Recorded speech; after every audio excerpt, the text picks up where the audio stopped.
Good morning. Welcome everybody. This is Exploring the Car. My name is Ra. And it was a weird solar eclipse yesterday. And I got a lot of emails lately, a lot of messages on Facebook Messenger. So if I haven't got back to you in the last couple weeks, or I am trying to get to everyone, but I literally get like 20 people a day or so, a couple of dozen, that are sending me long messages. So it's impossible working 12 hours of labor every day and coming home, shower, eat. Usually it's a wrap. So it's like impossible to read them all right now. And I'm doing like usually 2 or 3 readings a week as well. So, and like my radio show,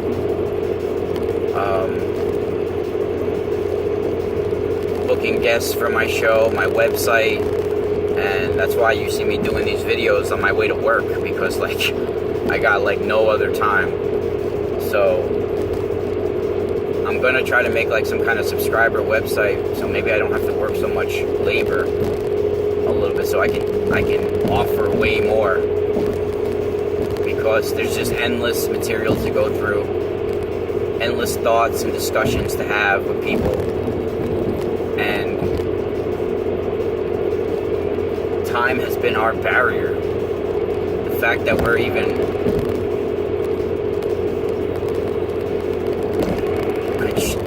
constrained by time is intense. That whole, even the whole concept of time and how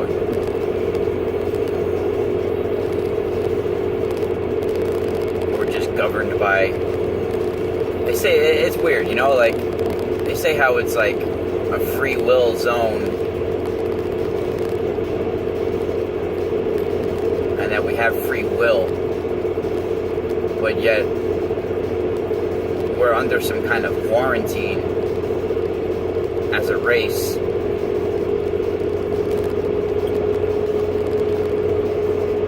And anyone who tries to expand their consciousness is hunted down. So let's talk about this. I've talked about it before. Anyone who's explored their consciousness from the beginning of time has been hunted down for their abilities and for the knowledge they've accessed through their travels.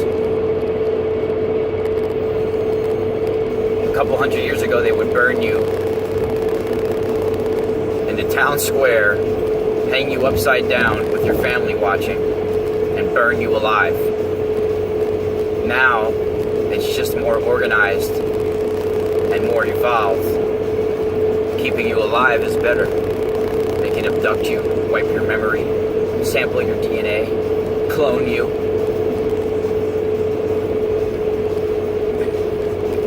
Make an army of psychic shell yous.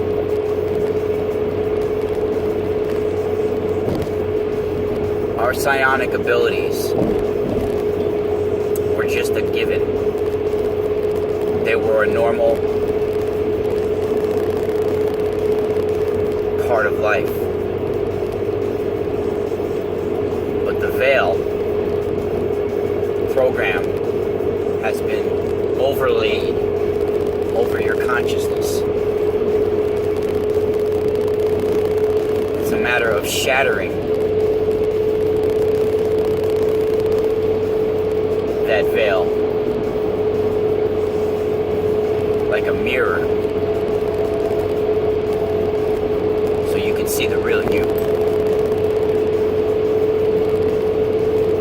It's like they put a mirror over your consciousness that's reflecting what they're projecting, and you gotta shatter that mirror so you can see through it and unveil the new you.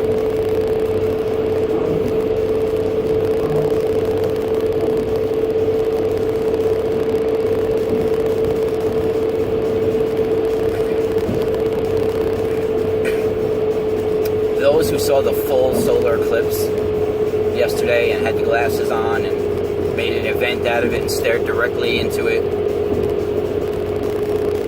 You need to do grounding exercises to cleanse yourself of any astral debris you've picked up. I mean, it was like I was almost like it was some kind of unseen force letting me, like, it just so I take my 15-minute break of the day at like 2:45, 3 o'clock at my job, whenever they call it over the loudspeaker, or I call it.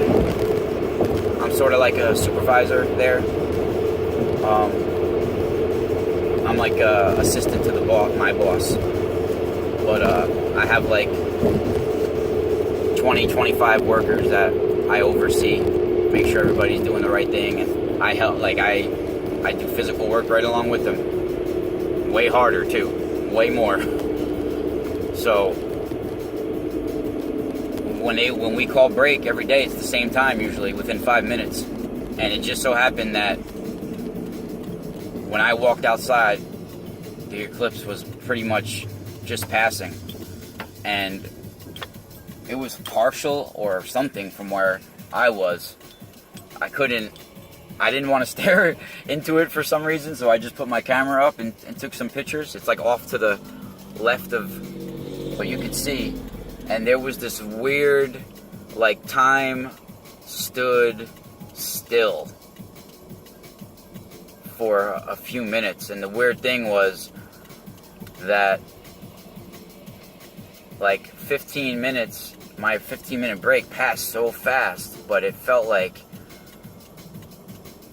it was just a long 2 minutes or something. Like, it was a weird, I felt timelines for sure were deleted.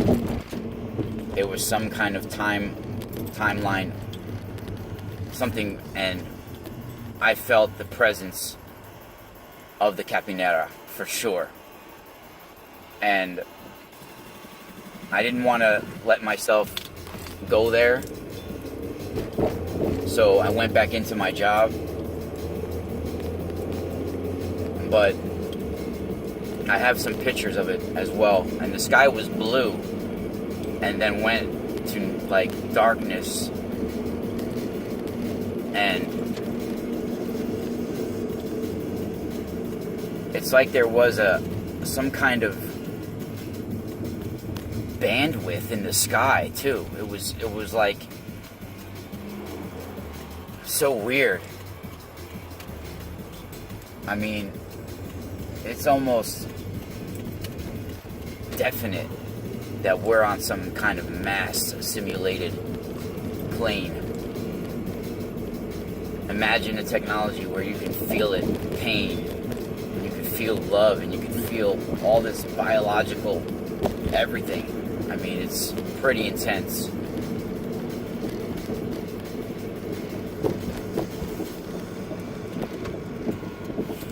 But, like I said, like with all cultures and people,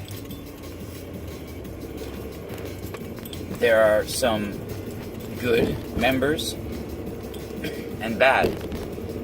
And with the Hopi, there's a lot of them that are practicing what we would call black magic, spirit technology. And a lot of this information they got from what we call reptilians or Naga. They're hybrids of the Draco. Some of them working directly for this programmed consciousness, but they are human hybrids. So some of them are benevolent and some of them are malevolent. But when the Hopi went beneath the ground to survive the cataclysm, they encountered alternate dimensions and alternate timelines beneath our world inside of inner Earth. They were led. They were taken down there. And they made alliances with some of these Naga. And what we see now is Hopi snake priests. And I mentioned that the Yaya ceremony. And Yaya to the Hopi literally means witchcraft. And Yaya, Yahweh, blood god. And they would use an eye from the animal kingdom to see in the dark. And in one of their spirit technology rituals. And like I said, whether you want to call her a spirit attachment or a spirit guide, but the one that's been with me since I know as Beth, she's been with me since 9 years old, since my out-of-body experience where I was in the Hilton hotel room in 1987. And I've said it other shows and other places, but I'll describe the whole encounter really quick if you want. I had a near-death experience in 1987, and a few months later, me and my family went to Orlando, Florida for Disney, and it was the first time I was on a plane.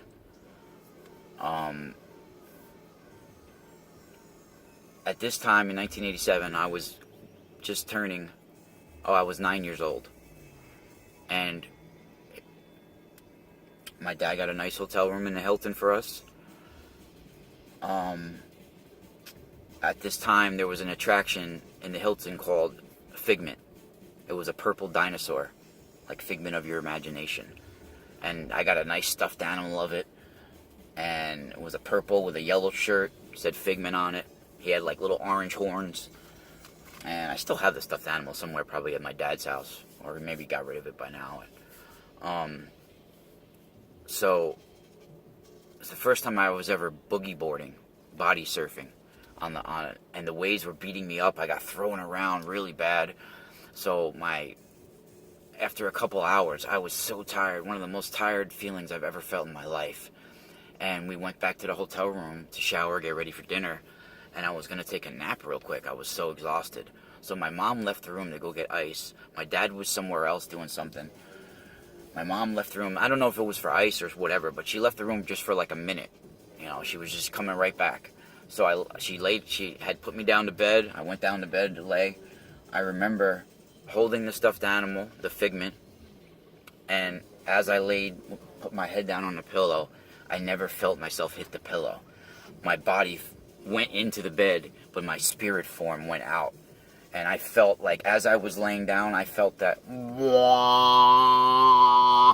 I could feel things see the particles slowing down, and I was so tired, and I was so, I didn't want to fight it, and I gave into it. And what I next knew was I was drifting towards the ceiling, and I was drifting where I ended up on my back, looking up at the ceiling. And I spun around, and I was just hanging there. And then there looked like there was a candle-light glow to the room, although there was no candles. And then I realized I'm not alone here in this room anymore. Next to me is this she looked Native American, and now I know that she is at the time, young girl floating in the air next to me. Hair long, beautiful. And I was reaching my hand out to her, and she was reaching her hand out to me. And as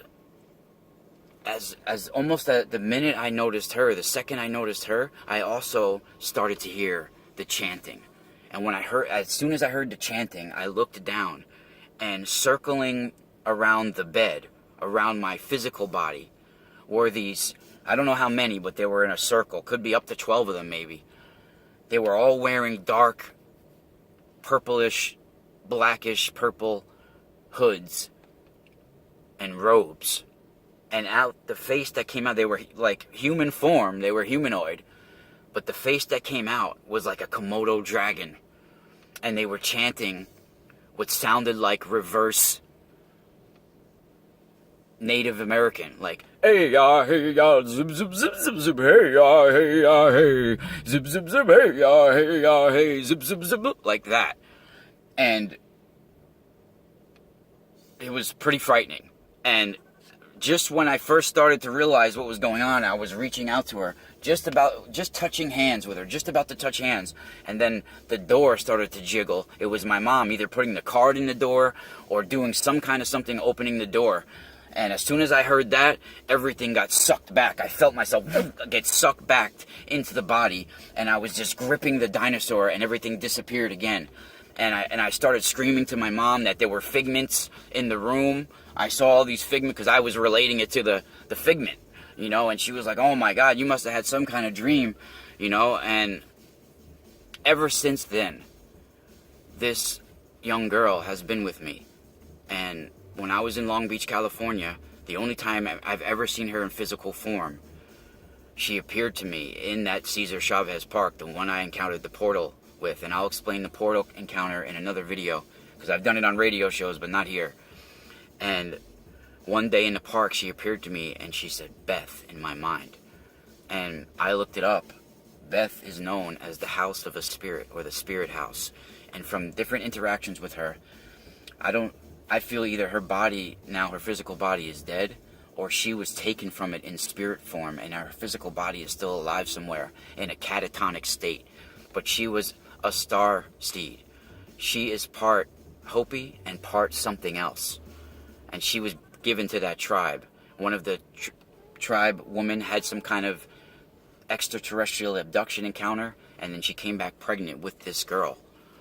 So I gotta get more into this later on, because I'm already late walking in. And have a good day, and Spiral out.